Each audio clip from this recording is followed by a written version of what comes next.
Hey guys, so this is my intimate apparel reflection. So I think the most memorable thing was the fact that Esther agreed to marry a man through a letter. She had never met him before, and to me that's just very odd. I'm not surprised that it didn't last actually, especially because it turned out both of them were lying and they didn't actually write the letters themselves. Three themes that I saw throughout the book, or play, I should say, were generals. Mrs. Van Buren was expected to get married, be happy, and be able to bear children for her husband, which she was incapable of doing. Racism, obviously, especially with Mr. Marks and Esther, they weren't able to be together because of their cultural differences. Um, so that's unfortunate. And another theme that I kind of searched a little bit for, I guess you could say, is contact. It seemed like everyone needed some type of contact, whether it be physical or emotional.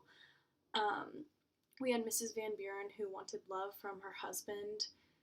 Mrs. Dickinson didn't want Esther to leave her because she just needed someone to talk to. Esther wanted someone to love since she thought she was getting old, and then, of course, there was Mamie who needed men.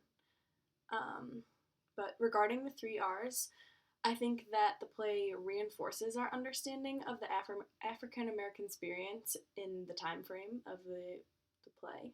Um, it shows how the African Americans struggled to get jobs.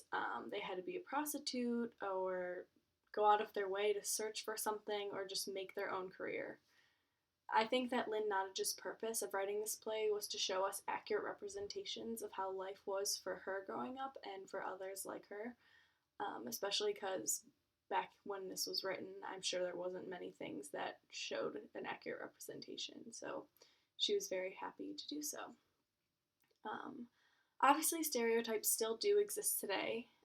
African Americans feel unequal to whites, so they have many groups and movements to unite them.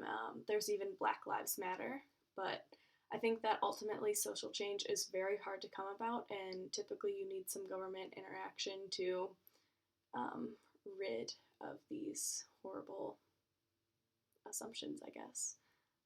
But some questions I have for you guys is, do you think that the theme of contact makes the characters more relatable? Um, Also, just a simple question, what do you guys think the climax of the play is?